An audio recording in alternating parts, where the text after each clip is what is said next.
Hello बच्चों, हमने पिछले भाग में कक्षा 7वीं की 8वीं कविता जीवन नहीं मरा करता है, यह नीरज जी रचित कविता का भाग 1 देखा है।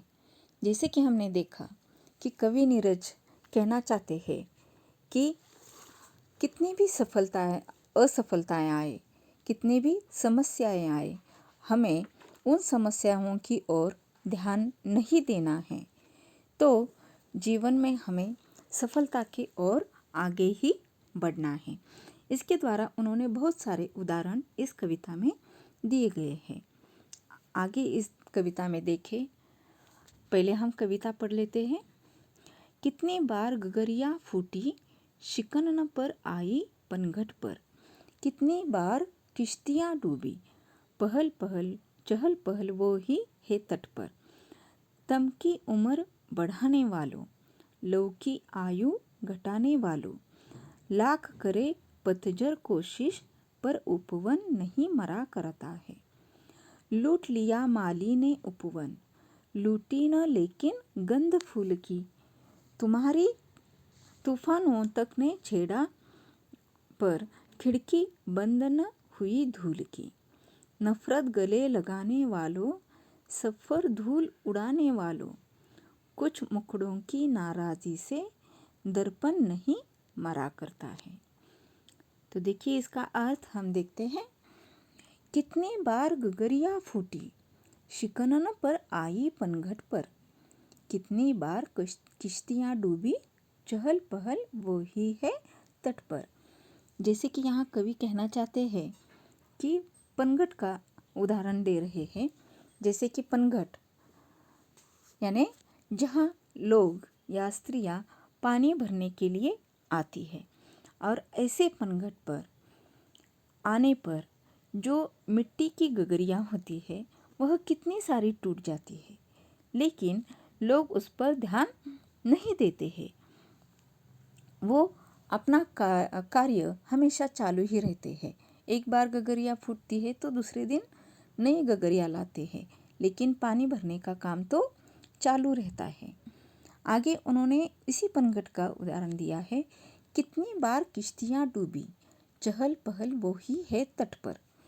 यानी यहाँ बताया है कि किश्तियाँ यानी नाव, जो नाव कितनी बार इस पानी में डूबी गई है, लेकिन इस किश्तियाँ डूबने का अफसोस न करते हुए जो इस पनघट के तट पर किनारे पर जो भी चहल पहल है, जो भी आने जाने वाले लोग हैं, जो भी क्रियाकलाप है, वह सदैव चलता ही रहता है। यानी किश्तियाँ डूबने से यहाँ की चहल पहल बंद नहीं होती। आगे देखिए, तम की उम्र बढ़ाने वालों, लव की आयु घटाने वालों, लाख करे पतझर कोशिश पर उपवन नहीं मरा करता है। जैसे कि यहाँ बताया है कि तम की उम्र बढ़ाने वालों, तम यानी अंधेरा।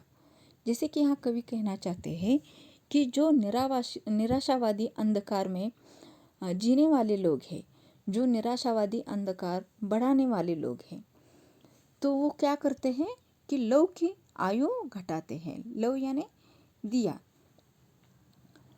वो जो दिया का उजाला है, जो किरण है, उसकी आयु कम करने वाले हैं। यानी उनका जीवन निराशा से भरा हुआ है।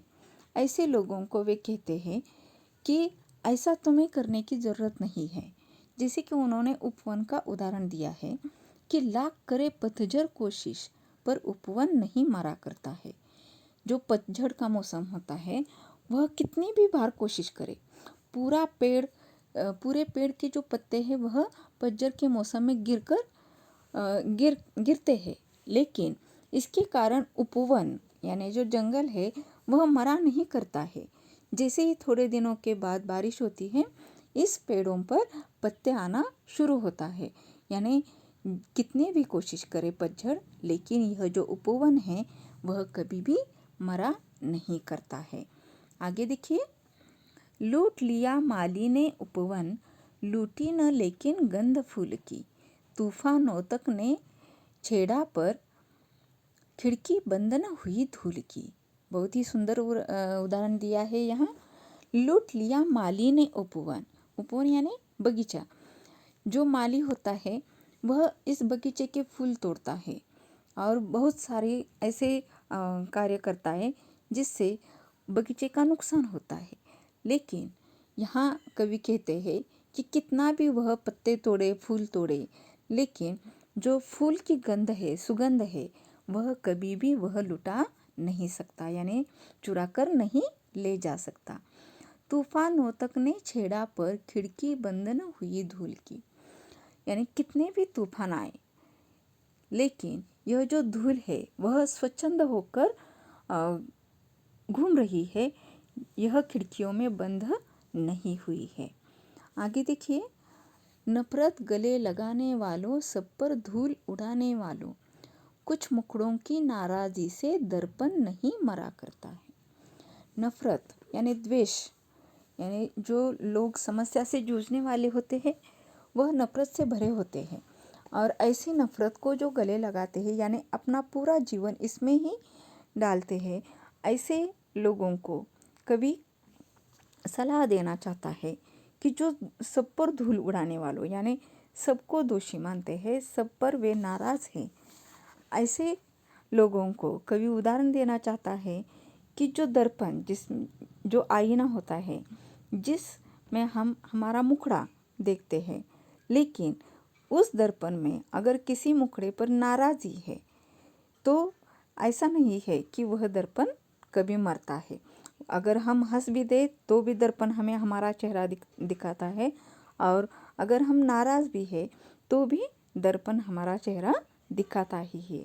यानी जो नाराज़ होता है उसकी वैसी ही छवि निर्माण हो जाती है, न कि उसका दर्पण पर कुछ असर होता है। और इसीलिए हमें कितनी भी सारी समस्याएं, कितने भी निराशावादी प्रसंग हमारे जीवन में आए, लेकिन हमें उससे जूझना है और सफलता पाना है, न कि उसमें ही निराशावादी होकर रहना है।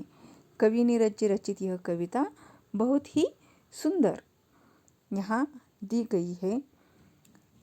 आशा है आपको कविता पसंद आई होगी। धन्यवाद।